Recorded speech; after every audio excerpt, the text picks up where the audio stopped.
First, though, 20 years ago this year, a family called The Simpsons first appeared on US TV. It's still winning awards, it's become a global phenomenon, and is regularly described as the best TV show of all time.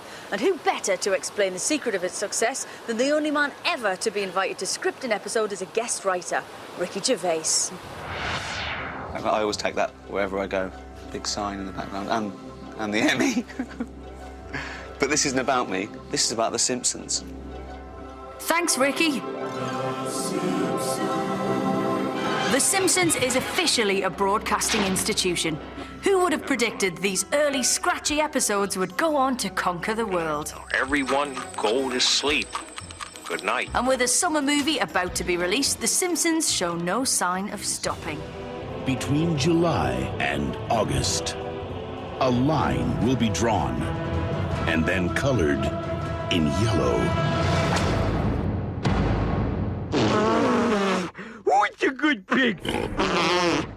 This is Charles. You can call me Charlie, but do Ricky Gervais not only appeared in the show, he got to write the episode as well. How on earth did he manage that one? I'll bet the twist is he's gay. Well, I've been a fan for about 15 years, but I suppose I resisted it for the first couple of years. I was put off it by that song, Do the Bartman. I thought it was a little bit wacky. Turn it down! Will you stop that infernal racket? Do the Bartman! Then when I finally saw an episode, I just thought, well, how is this for kids? It's brilliant, it's clever, it's satirical, it's got warmth and heart and jokes that I just don't know why kids would like. The preparations for your birthday have begun. I won't get what I really want. No one does. Happy birthday, Mr. Smithers. The Simpsons has influenced my work in a very specific way.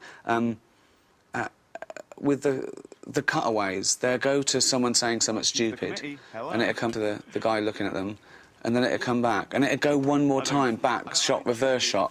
And we did that a couple of times in the office with various things sort of Gareth and Tim said to each other, and it's just that one more shot which I like. They just push the envelope for that, and it always makes me laugh.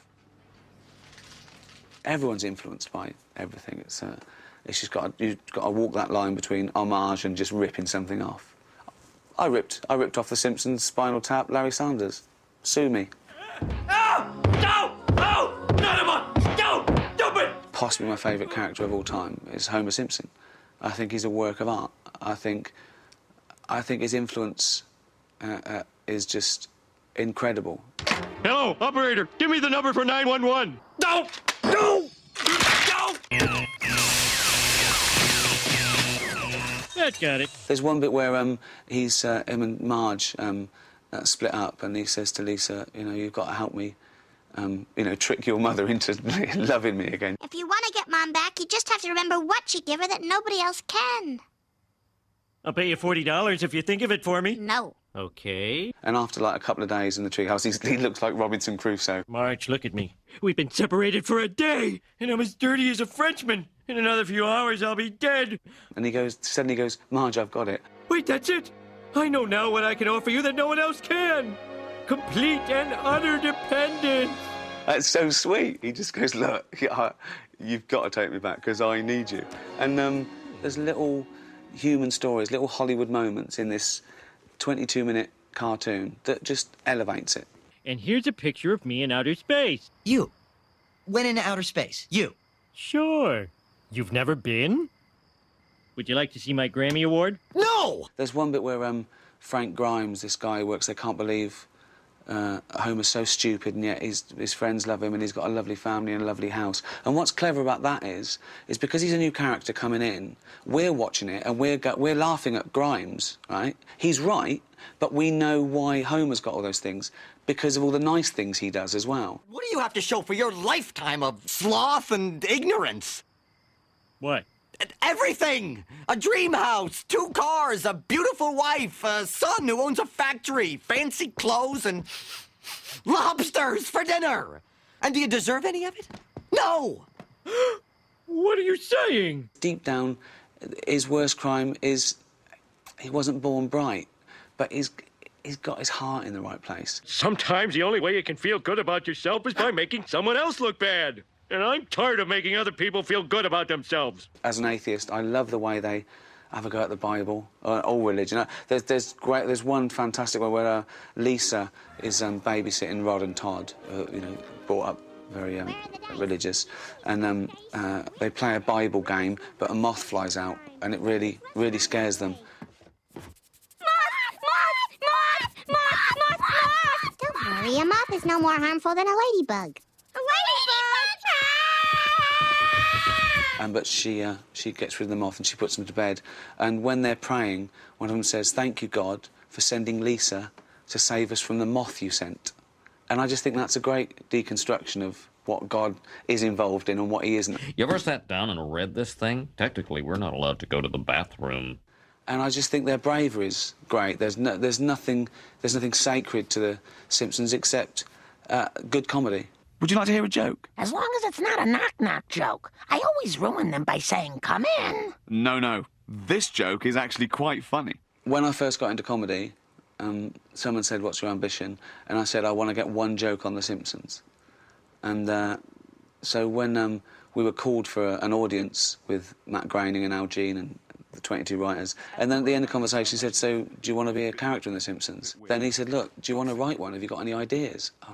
So I said yes, then worried about it later. And I was thinking, well, what can I do? What can I do? They've done everything. What's the best that can happen? The best that can happen is I don't ruin it that much. Oh, who left this here? Did I tell you I'm a bit of a songwriter? Words and music hold the applause. As a failed pop star, musician, singer, guitarist, I always try and crowbar in an original composition. Yeah. And I just thought I'll write the worst, most excruciating love song ever written. And you know what? I think I did that.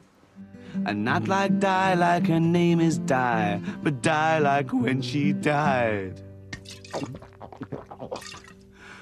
Ooh. But lady, just like Lady Di, be my princess tonight, but don't die, don't die.